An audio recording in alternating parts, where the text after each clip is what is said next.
Event event 1 जो है वो डिलीट, डिस्टॉर्ट और जनरलाइज होने के बाद जो आपके माइंड में क्रिएट हुआ, इवेंट 2 बन गया। Event 1 and event 2 are not same for every different person. यहाँ पे इवेंट 1 जो है वो अगर मेरे लिए उसकी जो इवेंट 2 बन रही है वो अलग होगी, किसी दूसरे पर्सन के लिए अलग होगी, किसी तीसरे पर्सन के लिए अलग होगी।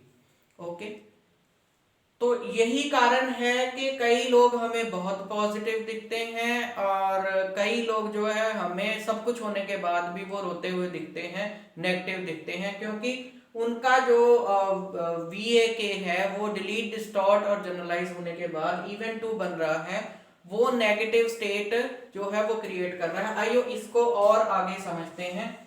जब भी आपके माइंड ने इवेंट 2 बनाया तो उसके बाद क्या होगा, आपके माइंड का स्टेट ऑफ माइंड बनेगा। There will be a state of mind after the event 2। Okay, अब स्टेट ऑफ माइंड दो तरह का हो सकता है, पॉजिटिव स्टेट ऑफ माइंड और negative state of mind. Okay, all depends upon event 2। Perception जिसको कहते हैं कि आप, हम कहते हैं ना मेरी परसेप्शन आपकी परसेप्शन से अलग है। चीजों को देखने का नजरिया, चीजों को समझने का नजरिया जो है, दैट इज कॉल्ड परसेप्शन। तो परसेप्शन जो है वो आपको पॉजिटिव और नेगेटिव स्टेट ऑफ माइंड देती है। और पॉजिटिव और नेगेटिव स्टेट ऑफ माइंड में, पॉजिटिव स्टेट ऑफ माइंड में क्या होता है, happiness, wellness, calmness, okay, peace of mind, positivity, motivation, inspiration। Negative में क्या होगा, you will be sad, sadness, anger, jealous, okay, illness. देखिए यहां मैं इलनेस मींस बीमारी को भी स्टेट ऑफ माइंड कह रहा हूं, और स्टेट ऑफ माइंड कहां से क्रिएट हुआ, इवेंट 2 से। एंड इवेंट 2 इज महज पर्सपेक्टिव है, परसेप्शन है आपका। ठीक है, अब इस सैडनेस आ गया, एंगर आ गया, जेलस आ गया, ठीक है, बैड मूड आ गया, जो भी नेगेटिव चीजें हैं। जब आपका स्टेट ऑफ माइंड नेगेटिव है तो आपका जो ये वाली फीलिंग्स हैं, ये वाली फीलिंग्स जो है वो एग्रेसिव होंगी, वो जो है वो डोमिनेटिंग होगी। और अगर आपका स्टेट ऑफ माइंड पॉजिटिव है तो ये चीजें होंगी। If you are in positive state of mind you will be growing. आपकी बॉडी जो है, आपके बॉडी के रिसोर्सेज जो हैं वो प्रॉपरली काम करेंगे। अगर आप नेगेटिव स्टेट ऑफ माइंड है तो आपकी बॉडी जो है उसका रिस्पॉन्स जो होता है, क्योंकि रिस्पॉन्ड बॉडी ने करना ही है, रिस्पॉन्ड तो करना ही है। अब हम कहते हैं सपोज कर लो आई एम इन एंगर, ठीक है, स्टेट ऑफ माइंड एंगर में है, तो बॉडी कैसे रिस्पॉन्ड कर सकती है कि गुस्से में हम किसी के थप्पड़ मार सकते हैं, उसके साथ लड़ सकते हैं फिजिकल, लेकिन हमने गुस्से को कंट्रोल कर लिया। इसका मतलब हमने कहा कि हमने रिस्पॉन्ड नहीं किया। बट यहां पे आप रॉन्ग हो, आपने बाहर से जो है वो एक्सटर्नल वर्ड में रिस्पॉन्ड नहीं किया, लेकिन आपकी बॉडी ने बहुत सारे रिस्पॉन्सेज इंटरनली क्रिएट कर दिए। आपकी हार्ट बीट तेज हो गई, ब्लड सर्कुलेशन तेज हो गया, बीपी बढ़ गया, चाहे कि आपने आउटर में उसको जो है वो रिएक्ट नहीं किया। आप कहते मैंने अपने आप को कंट्रोल कर लिया, आपने बाहर से कंट्रोल कर लिया, लेकिन अंदर की चीजें जो है वो बिगड़ गई। यही कारण होता है जो बंदा गुस्से वाला है लेकिन वो गुस्सा प्रकट नहीं करता, तो उसको हाई बीपी की, शुगर की, कोलेस्ट्रॉल की, हार्ट की कई सारी प्रॉब्लम्स होनी शुरू हो जाती हैं, क्योंकि उसकी इनर बॉडी ने तो रिस्पॉन्स किया ही है। जब आप स्ट्रेस में होते हैं तो स्ट्रेस हार्मोन्स ऑटोमेटिकली रिलीज होने शुरू हो जाएंगे। स्ट्रेस, अगर आपको गुस्से की जरूरत है, पावर की जरूरत है, अगर तो उस गुस्से को आप निकाल देते हो लड़के। मान लो टाइगर सामने आ गया, टाइगर से लड़ने के लिए आपको एनर्जी की जरूरत है, ओके, तो वहां से आपके जो एड्रेनलिन ग्लैंड है उन्होंने कोर्टिसोल रिलीज किया और आपकी बॉडी में ब्लड सर्कुलेशन तेज हुआ, शुगर की मात्रा बढ़ी और वो आपने उस एनर्जी को यूज करके आप टाइगर से या तो लड़े या टाइगर से भागने में अपने आप को सहायता की। ओके, बट अगर आपका स्टेट ऑफ माइंड बैठे बैठे ही किसी एक इवेंट 1 को इवेंट 2 बना के नेगेटिव बना के वो कोर्टिसोल रिलीज कर रहा है, तो that is a cause of your illness. तो आपकी बॉडी रिस्पॉन्ड करती ही करती है। अगर आप हैप्पीनेस वाले स्टेट में बैठे हैं तो आपके हार्मोन्स में से डोपामाइन रिलीज हो रहा है, आप आनंद उठा रहे हैं, आप you are thankful to God, और गॉड जो है, आप जब आप गॉड को ग्रेटिट्यूड करते हैं तो गॉड आपको और ज्यादा देता है। ठीक है, तो वी वांट दैट अगर आपने हेल्दी होना है तो you should achieve this state of mind. लेकिन ये स्टेट ऑफ माइंड यहाँ पे चेंज नहीं होगी। अगर आप सैड हैं और आप बोले मैं हैप्पी हो जाऊं, वो पॉसिबल नहीं है। आपको अपने इवेंट 2 पे काम करना पड़ेगा। इवेंट 2 से automatically state of mind create होगी और स्टेट ऑफ माइंड जैसी होगी वैसी आपकी बॉडी रिस्पॉन्ड करेगी और वैसे ही आपकी हेल्थ होगी और वैसे ही आपकी लाइफ होगी। तो हमारा इनर वर्ड जो है वो हमारे आउटर वर्ड को चेंज कर सकता है। हमारा इनर वर्ड जो है, हमारा माइंड जो है वो हमें बीमारियों से ठीक कर सकता है। लेकिन यहाँ वो उल्टा रहा है, यहाँ आउटर वर्ड को जब हम परसीव करते हैं तो we perceive in a wrong way, और जिसकी वजह से हमारा स्टेट ऑफ माइंड नेगेटिव हो रहा है, तो we are getting ill, we are getting sick. इसका इलाज क्या है? इलाज बहुत आसान है। देखिए, इसके ऊपर बहुत सारी बुक्स हैं, मैं आपको एक दो बुक्स बता दूं जिनमें क्लियरली मेंशन किया हुआ है कि किस तरह की सोच रखने से आपको किस तरह की बीमारी होती है। You can heal yourself जो है वो एक बहुत ही लार्ज नंबर पर सेलिंग बुक है, आप उस बुक को जरूर बाय करें।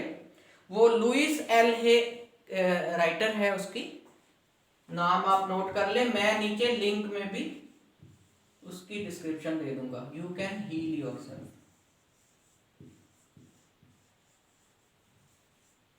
ओके, अगर आपने थिंकिंग के बारे में बुक्स पढ़नी है, कैसे थिंकिंग आपकी लाइफ को चेंज करती है, ये बुक्स हिंदी और इंग्लिश दोनों में अवेलेबल है, ऑथर इंग्लिश है।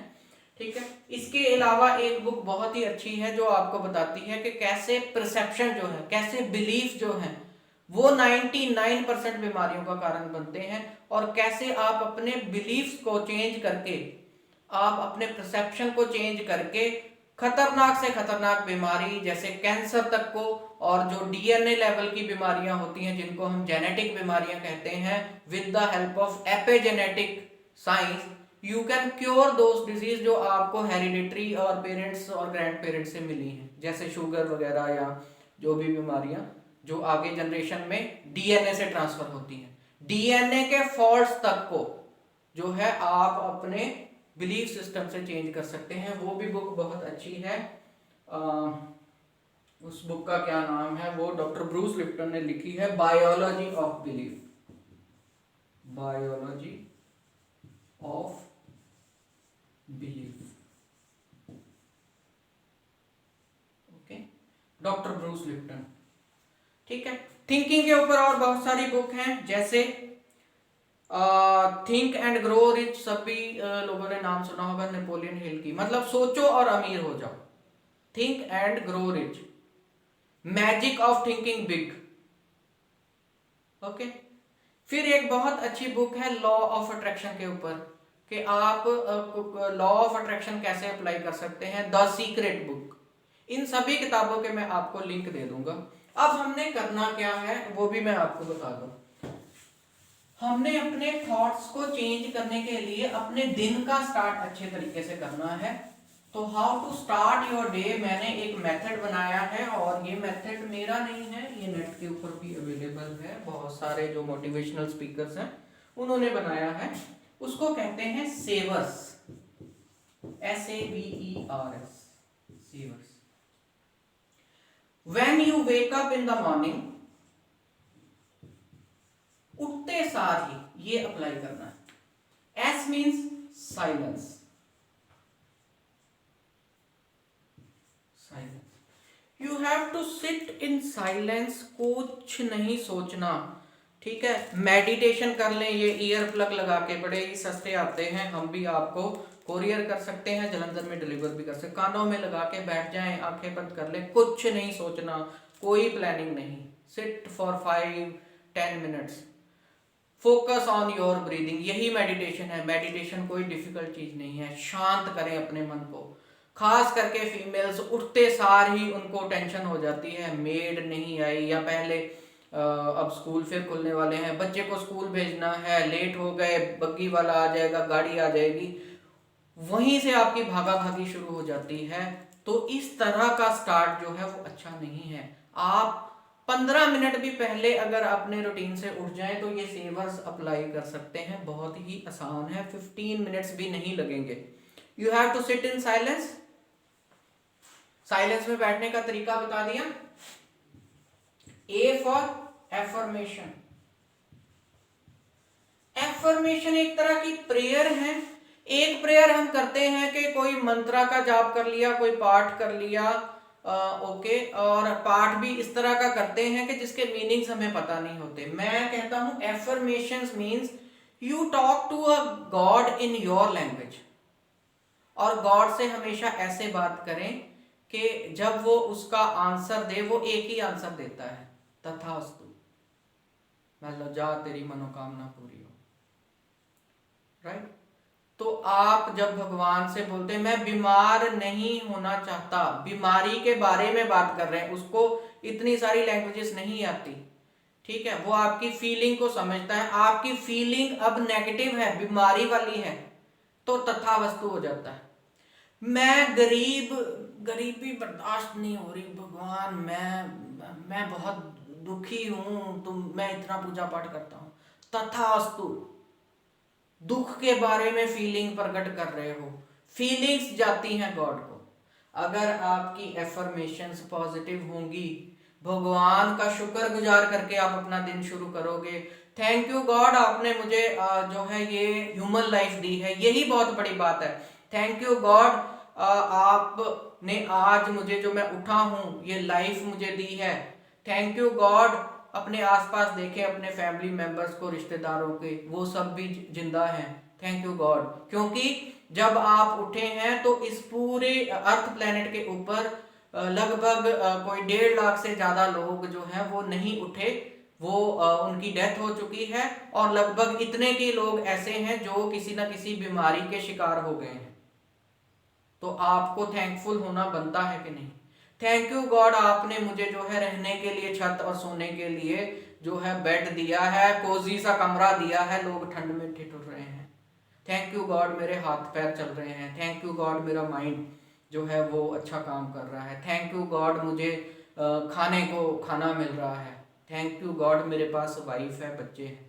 बहुत सारे लोग हैं जो अभी 40 की एज में है, शादी नहीं हुई, और अब वो लड़की भी नहीं मिल रही।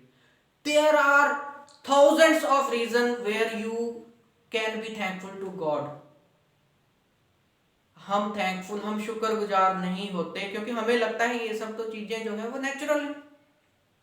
अगर आज हम जिंदा हैं, इट इज नेचुरल।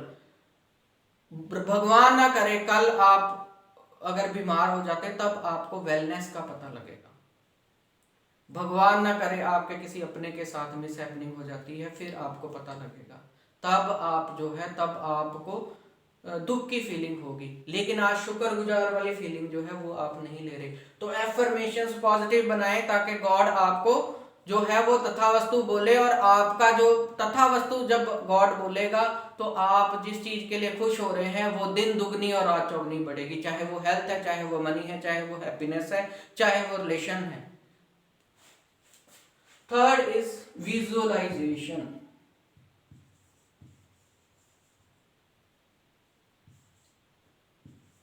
विजुअलाइजेशन, मेरे स्पेलिंग थोड़े थोड़े कभी गलत हो जाते हैं। विजुअलाइजेशन, मुझे किसी ने ना कहा था कि सर आप इंग्लिश में स्पेलिंग मिस्टेक्स कर देते, तो आई ऑलवेज से मैं I am not an English teacher. मैं फ्लो में लिख के, मेरा जो मैसेज है वो क्लियर होना चाहिए कि मैं हेल्थ के ऊपर काम कर रहा हूँ, I am not teaching English. जब इंग्लिश पढ़ाऊंगा तो उस टाइम स्पेलिंग का भी ख्याल रखूंगा।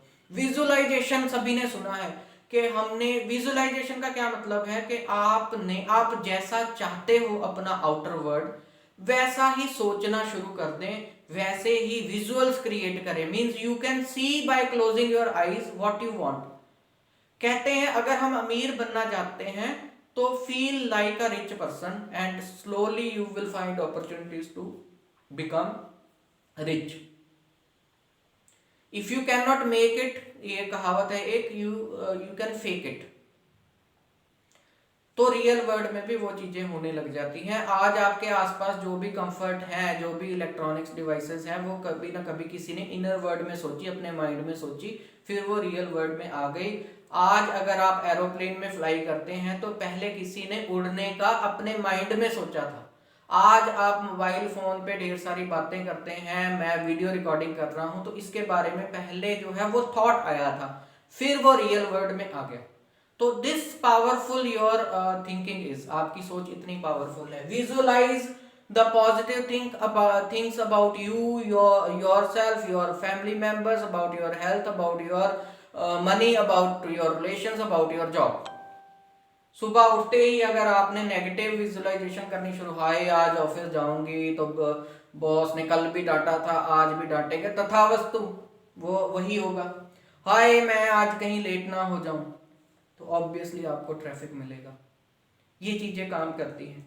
अगर आप पीसफुल माइंड में, पॉजिटिव स्टेट ऑफ माइंड में रहेंगे तो आपको यूनिवर्स जो है वो आपको सपोर्ट करेगा आपको इस स्टेट में रखने के लिए। और अगर आप नेगेटिव स्टेट ऑफ माइंड में हैं तो यूनिवर्स ऐसे सर्कमस्टांसेस क्रिएट करेगा कि आप जो है नेगेटिव स्टेट ऑफ माइंड में ही रहें।